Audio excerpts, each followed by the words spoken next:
வணக்கம் நண்பர்களே, welcome to my channel let's play fantasy.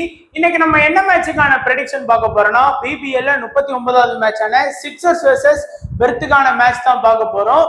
நம்மளுடைய டெலகிராம் சேனல்ல ஜாயின் பண்ணல அப்படின்னா மறக்காம ஜாயின் பண்ணிக்கோங்க. முக்கியமான அப்டேட் பிளஸ் ஹைலைட் டைம் எல்லாமே டெலகிராம் சேனல்ல கொடுத்துட்டு இருக்கோம். ஸோ மறக்காம ஜாயின் பண்ணி சப்போர்ட் பண்ணுங்க நண்பா. ஸோ அதே போல நீங்க இன்னமும் ஸ்போர்டசி ஆப்ல ஜாயின் பண்ணலாம், ஜாயின் பண்ணிக்கோங்க.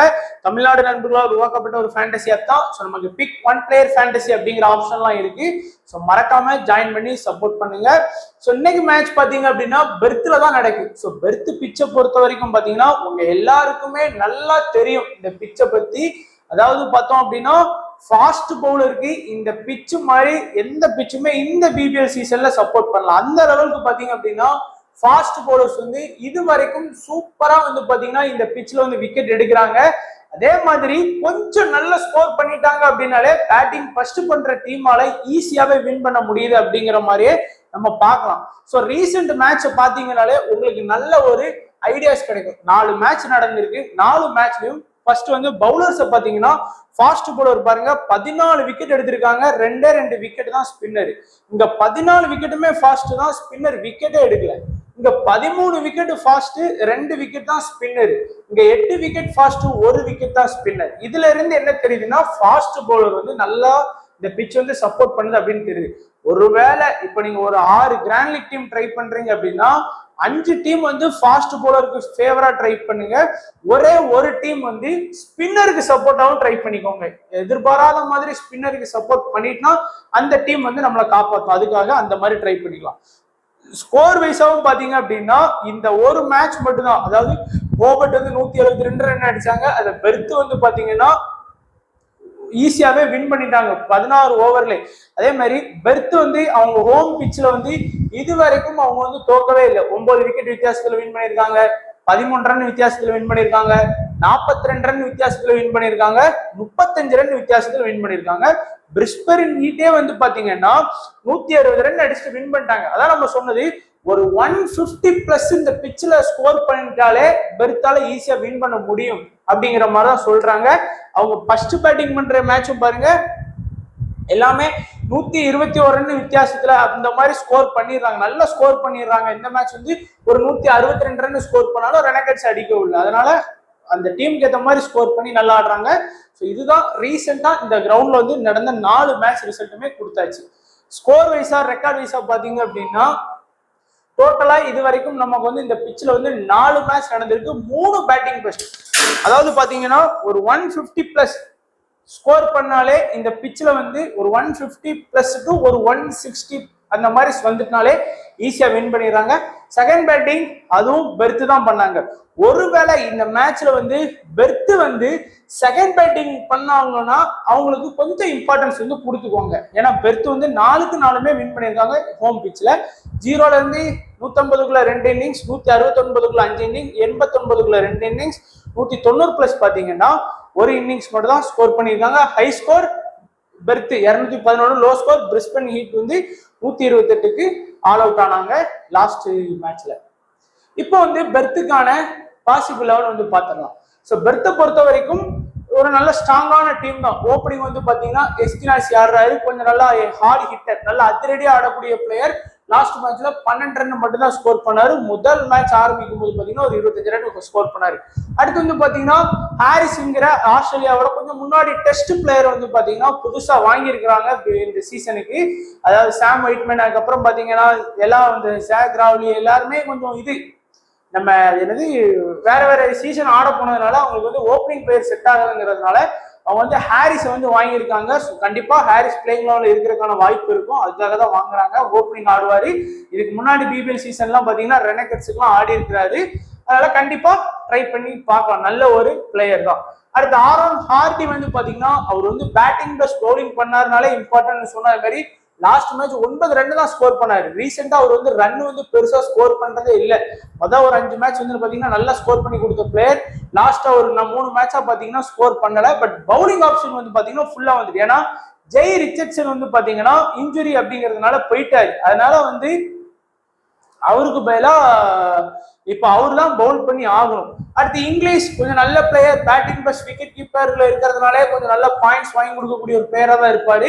அடுத்து வந்து பாத்தீங்கன்னா ஈவென்ட்ஸ் எல்லா பிளேயருமே லாஸ்ட் மேட்ச்ல வந்து ஸ்கோர் கம்மியா பண்ணாலும் அவர் வந்து ஒரு 26 ரன் ஆவரேஜா, அதுக்கு முந்தின மேட்ச் 51, அதுக்கு முந்தின மேட்ச்ல 5 நாட் அவுட், 29, 85, 24 சூப்பரா ஸ்கோர் பண்றாரு. அடுத்து கோன்லியும் பாத்தீங்கன்னா திடீர்னு வந்து பாத்தீங்கன்னா பவுலிங் ஆப்ஷன் எடுத்து விக்கெட் வந்து பயங்கரமா எடுத்துருவாரு. ஸோ ஹோப்சன் இதுல வந்து ஹோப்சன் நேம் வந்து மென்ஷன் பண்ணிக்கிறேன். ஸோ கோன்லி வந்து பாத்தீங்கன்னா அந்த பாருங்க ரெண்டு ஓவர் போட்டி ஒரு விக்கெட், ஒரு ஓவர் பவுலிங் பண்ணி விக்கெட் எடுக்கல, ஒரு ஓவர் பவுலிங் பண்ணி விக்கெட் எடுக்கல, 4 ஓவர் பவுலிங் பண்ணி 3 விக்கெட். அது மாதிரி திடீர்னு பாத்தீங்கன்னா அவர் வந்து பவுலிங் ஆப்ஷனும் கலக்கறதுக்கான வாய்ப்பு இருக்கும். ஏகர் வந்து பாத்தீங்கன்னா விளாடுற எல்லா மேட்சுமே ரீசெண்டா வந்து பாத்தீங்கன்னா விக்கெட் எடுத்து கொடுத்துடுறாரு. 2-3 மேட்ச் பாத்தீங்கன்னா நல்லாவே பெர்ஃபார்ம் பண்ணாரு. லாஸ்ட் மேட்ச் பாத்தீங்கன்னா ஒரு விக்கெட் என்னமோ எடுத்தாருன்னு நினைக்கிறேன். ஸோ மென்ஷன் பண்ணல. ஹோப்சன் வந்து லாஸ்ட் மேட்ச் வந்து சூப்பரா ஆடினாரு. ஒரு 48 ரன் வந்து பாத்தீங்கன்னா நல்ல ஒரு இதா இன்னிங்ஸ் ஆடி கொடுத்தாரு. அடுத்து Behrendorff wicket taking bowler, Tye Morris, இந்த 3 பேருமே first pick option for small league. யாரையுமே எடுக்காம விட்டுறாங்க. லாஸ்ட் மேட்ச் 3 பேருமே பாத்தீங்க அப்படின்னா 8 விக்கெட் ஸ்கோர் பண்ணி கொடுத்தாங்க. மீதி உள்ள விக்கெட் தான் 2 விக்கெட் தான் மத்த பவுலர்ஸ் வந்து எடுத்தாங்க. அதுல ஒண்ணு ஆரன் ஹார்டி, ஒண்ணு வந்து ஏகர் எடுத்தாரு.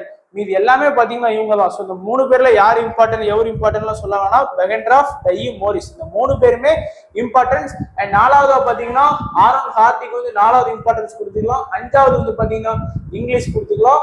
6வது வந்து பாத்தீங்கன்னா ஈவென்ட்ஸ் கொடுத்துக்கலாம். என்னை பொறுத்த வரைக்கும் இந்த எஸ்கினாசி வந்து பாத்தீங்கன்னா திடீர்னு வந்து பாத்தீங்கன்னா டக் அவுட் கூட ஆகலாம், திடீர்னு பாத்தீங்கன்னா 80+ ரன் ஸ்கோர் பண்ணலாம். அதனால கொஞ்சம் ரிஸ்க் எடுக்குன்னு நினைக்கிறவங்க வந்து ஈவென்ட்ஸுக்கு பதிலாக வேணா ட்ரை பண்ணி பார்க்கலாமே தவிர மற்றபடி சேஃபா போகணும்னா இந்த 3 ஆப்ஷன் 6 பேரோட போலாம். எஸ்கினாசியை பொறுத்த வரைக்கும் திடீர்னு ஸ்கோர் பண்றதுக்கான வாய்ப்பு இருக்கும். பட் சிட்னி சிக்ஸர்ஸ் கூட அந்த அளவுக்கு ஸ்கோர் பண்றதுக்கான வாய்ப்பு கம்மியா இருக்குங்கிறதுனால நீங்க ஈவென்ட்ஸோட ட்ரை பண்ணலாம். ஏன்னா சிக்ஸர்ஸோட பவுலிங்கும் பயங்கரமா இருக்கும். ஸோ அடுத்து பாத்தீங்க அப்படின்னா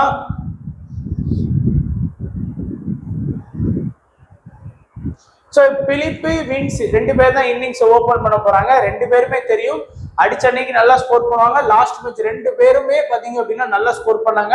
அதுக்கு முந்தின மேட்ச்ல வின்ஸ் ஸ்கோர் பண்ணாரு. அடுத்து ஒரு 83 ரன். மீதி எல்லாமே வின்ஸ் வந்து பாத்தீங்கன்னா ஃபிளாப்பான ரிசல்ட் தான் கொடுத்தாரு. பிலிப்பு இந்த சீசன்ல வந்து எல்லாமே ஓரளவுக்காச்சும் கம்பேர் பண்ணும்போது நல்லா ஆடி கொடுத்தாரு. அடுத்து ஸ்டீவ் ஸ்மித்துக்கு வந்து டெஸ்ட் மேட்ச் இருக்கிறதுனால மேபி அவர் அங்க போறதுக்கு வாய்ப்பு இருக்கும். அதனால டேனியல் ஹியூக்ஸ் ஆடுறதுக்கான வாய்ப்பு இருக்கும். அவரும் பாத்தீங்கன்னா அடிச்ச அன்னைக்கு கொஞ்சம் நல்லா ஸ்கோர் பண்ணுவாரு. எல்லா மேட்சுமே கன்சிஸ்டன்ஸா ஸ்கோர் பண்ணி கொடுக்கக்கூடிய பிளேயர் கிடையாது. மோசஸ் ஹென்ரிக்ஸ் ரீசெண்ட் டைம்ல அவுட் ஆஃப் ஃபார்ம்ல தான் இருக்காரு. பாருங்க தொடர்ந்து எல்லா மேட்சுமே ஒரு மேட்ச் கூட வந்து பாத்தீங்கன்னா சொல்ற அளவுக்கு ஸ்கோர் பண்ணல. ஏன்னா பவுலிங் ஆப்ஷன் இருந்தா கூட எடுக்கலாம் நம்ம அவரை. பட் பவுலிங் ஆப்ஷனும் பாத்தீங்கன்னா அவங்களுக்கு வந்து 6 மெயின் பவுலர் இருக்காங்க. 7வது ஆப்ஷன்ல தான் மோசஸ் ஹென்ரிக்ஸ் வர்றதுனால பெருசா இம்பார்ட்டன்ஸ் இருக்காது. ஜோர்டான் சில்க் நல்ல தேவைப்படும் போது டீமுக்கு வந்து நல்லா ஆடி கொடுக்கக்கூடிய பிளேயர். லாஸ்ட் மேட்ச் ஒரு 35 ரன் ஆடி கொடுத்தாரு. அடுத்து ஜாக்ஸ் எட்வர்ட்ஸ் பாத்தீங்க அப்படின்னா எப்பவுமே போல அவர் வந்து ஒரு விக்கெட்டு ஒரு கொஞ்சம் ரன் கணிசமான ரன் ஆடி கொடுக்காரு. அடுத்து கெர்ரு வந்து பாத்தீங்கன்னா அவரும் ஒரு இம்பார்ட்டன்டான ஆல்ரவுண்டர். ஸோ இதுக்கு முன்னாடி சீசன்லாம் பிபிஎல் சீசன்லாம் சிட்னி சிக்ஸர்ஸுக்கு ஒரு மெயின் ஆல்ரவுண்டரா இருப்பாரு. எட்வர்ட்ஸ் விட அவர் தான் நல்ல பெஸ்டா இது பண்ணுவார். அடுத்து அபார்ட் வந்து பாத்தீங்கன்னா விக்கெட் டேக்கிங் போலர் பிளஸ் டெத்ல பவுலிங் பண்ணக்கூடிய போலர். கண்டிப்பா வந்து பாத்தீங்கன்னா விக்கெட் வந்து ஆல்மோஸ்ட் எல்லா மேட்சுமே அவர் வந்தாலும் எடுத்து கொடுக்க முடியும் அப்படிங்கிற மாதிரி எடுத்து கொடுப்பாரு. இந்த ஒரு மேட்ச் மட்டும் எடுத்து கொடுக்கல. அது முற்பே பாத்தீங்கன்னா டெஸ்ட் பவுலர் தான். ஸோ அவரும் வந்து பாத்தீங்கன்னா பெருசா யாருமே வந்து பாத்தீங்கன்னா ஸ்மால் லீக் அந்த மாதிரி லீக்லாம் இம்பார்ட்டன்ஸ் கொடுக்க மாட்டாங்க. டூரசிஸ் நல்ல ஒரு பவுலிங் விக்கெட் டேக்கிங் பவுலர். எல்லா மேட்சுமே பாத்தீங்கன்னா விக்கெட் எடுத்து கொடுத்திருக்காரு. ஸ்டீவோ கெஃபே லாஸ்ட் மேட்ச் வந்து பாத்தீங்கன்னா 3 விக்கெட் எடுத்தார். பட் இந்த மேட்ச் இந்த 2 பேருமே ஸ்பின்னர்ஸ்.